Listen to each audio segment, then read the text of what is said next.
Hi Periscope. Welcome to Play with a Purpose. I don't know why that's so blown out. I can't see it very well. Does that help? Oh yeah, look how much better that is. Hi guys, welcome. Welcome to the SLP Blogger Live show.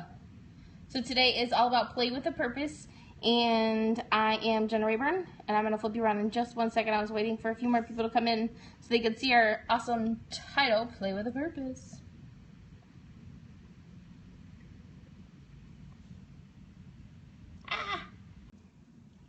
It worked. Okay. Goodness. Like having the most trouble, with my camera today. This has been one of those days where like everything can go wrong. Well, I went to Target. I thought that would make everything better. And the lady in front of me got a credit card. You know, that took 100 minutes.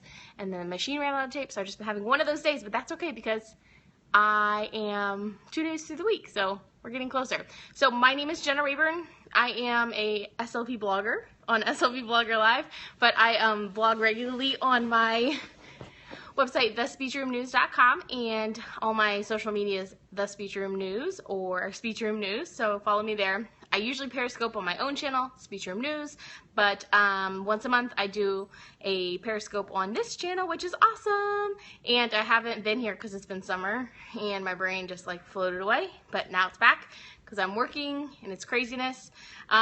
Is everybody back to work now?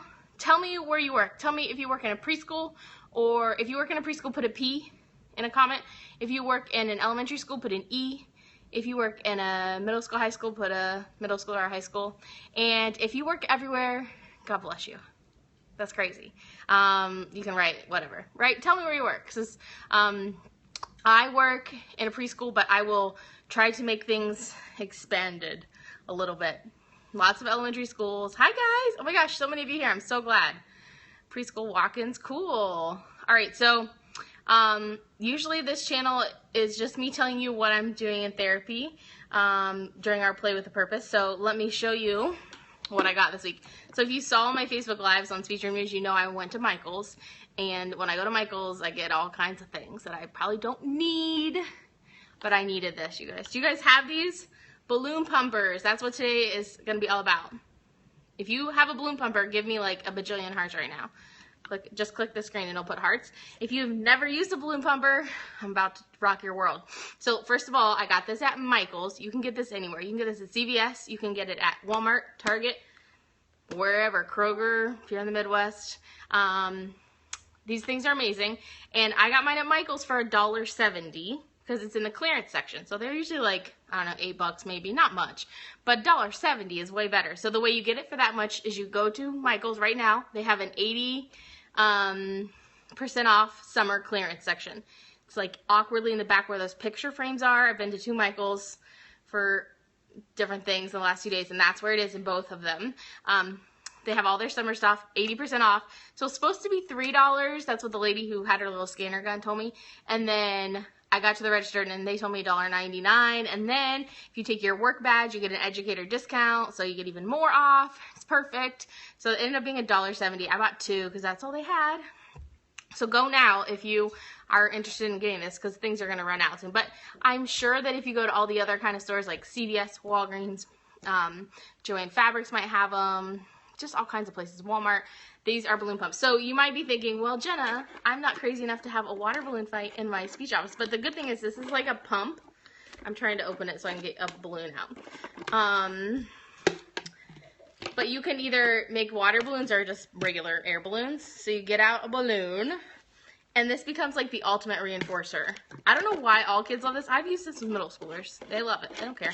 And then you play like who can sit on the balloon and make a fart noise, and they love it even more, right? So this is what I'm using with preschoolers a lot. But so you get a balloon, you put it on the front. It's probably gonna break because, you know, the power of a live TV. You pump the balloon. It's hard to do and show you. You pull the thing and it inflates. So, all right, so you can easily see how this is going to be like an instant drill activity. You can have your students say 25 words and then they get to blow a balloon. If you're in a group, which is what I usually am, I have the kids say 10 words and then they get 5 pumps. 10 words, 5 pumps. And it takes about 20 or 25 pumps to get your air pressure build up in here. So you're going to get a lot of trials. And then you have a bunch of little balloons and you play different games. You play like keep the balloon off the floor. Cooper's coming over because he thinks this is for him. No dogs cannot have balloons, and neither can small children. So don't use this with kids who are going to put it in their mouth. Obviously, you wouldn't do that. What I love about it is you can keep all your balloons in this thing. Did you see how I pumped it up and I didn't have to take them out? I never use this for water balloons because I never want the inside to get wet, and then I have to put these balloons out and then back in. Not happening. So I just always use it for air. If you are working with kids who are using AAC, will you give me some hearts? AAC users, this is like the bomb for core vocabulary. So let me think about all the different core vocabulary you're gonna have. You're gonna put up and down, right? Up, down, up, down, up, down, up, down, up, down. Go, stop, go, stop. Can you hear the air coming out? Go and stop. More, all done. It's full, empty. Color words you could do with the balloon. You can do requesting. I want more. That's mine. It's yours. My turn to pump. Your turn to pump. Help, I can't get the balloon on. It won't fit. You know, think about all the core vocabulary words you can do with this stinking little $1.70 balloon pump, right? So I use it all the time.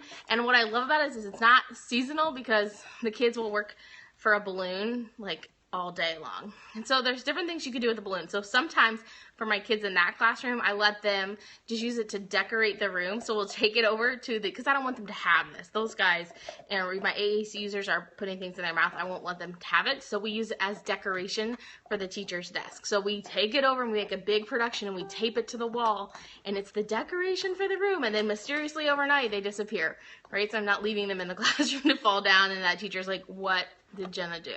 Not doing that at all. So you can decorate the room with them. You can play like keep it off the floor. You could spell things out with balloons if you have enough to tape them to the wall if you get crazy. You can have like a popping contest. You could, I don't know, what do you guys think? Tell me some ideas for how you can use the balloons after you do them.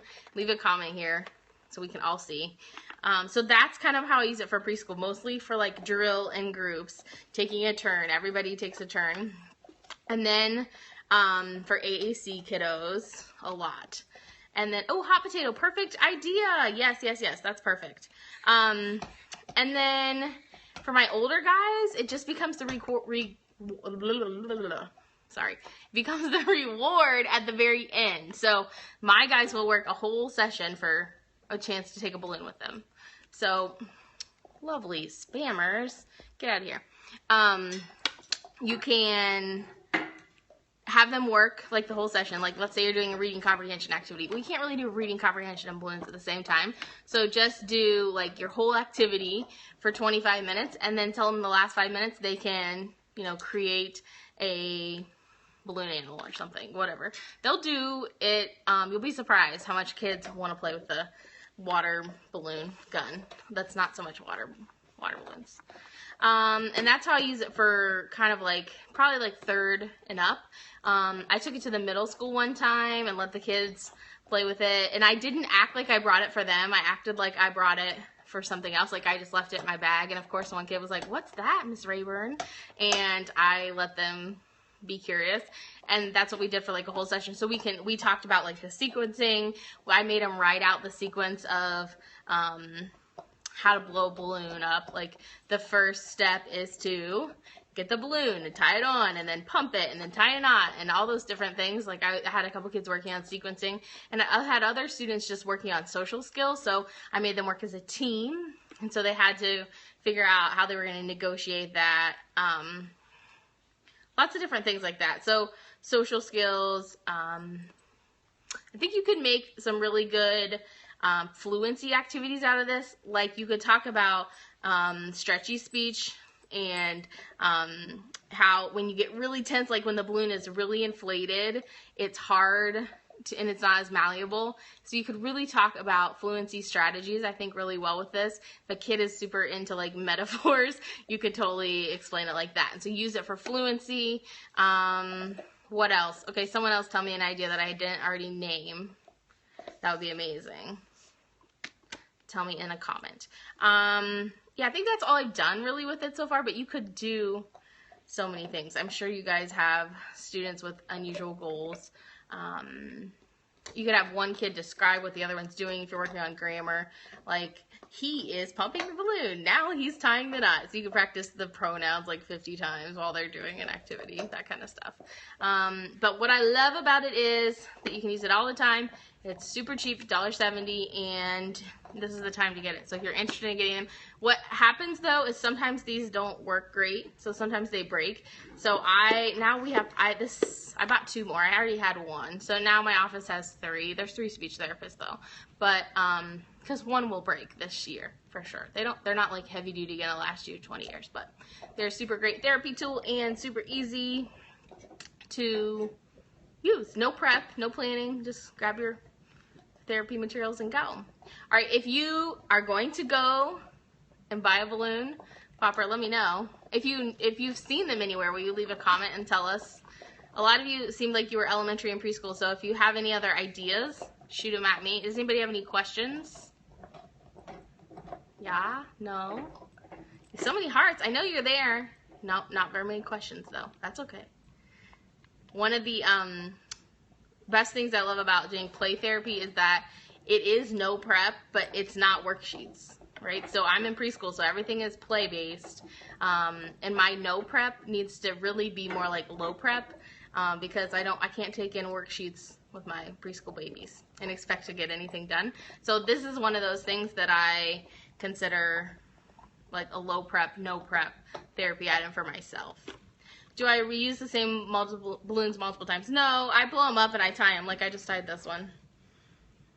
And so I'll either throw it away or let the kid have it if he's a 5th grader or something, I don't know. But I don't reuse them. But they come with like, I don't know, it might say on here how many balloons. 250 balloons in a package, so I won't go through 250 in a school year at all. So I don't reuse them. Nope. I could, I guess, if I wasn't letting them tie them. All right, thanks for joining me on SLP Blogger Live. I'm super excited. If you watch the replay, welcome. Sorry I missed you live. Leave a couple hearts if you liked anything in this video, and catch me next month. I'll be on SLP Blogger Live on Tuesday, the first Tuesday of the month. So it's not the date, it's the first Tuesday of the month. Oh, good idea. Spatial and quantity concepts. That's a really good idea. So we could do bigger and smaller. You could do comparatives and superlatives. Oh, Cooper's making a cameo in the background. You could do all those kinds of grammar things. So it'd be super, super good. And that's what you could do with the balloons after you blow them up. That would totally work. So I love it. If you have any other ideas, leave a comment. But if not, join me next month on Tuesday, the first Tuesday of October, and I will bring you another play idea. I think it's going to have to be fall themed, right? October already? It'll be good. Can't wait. If you have anything you would like to see me talk about, leave a message, and I will get back to you. All right. Thanks.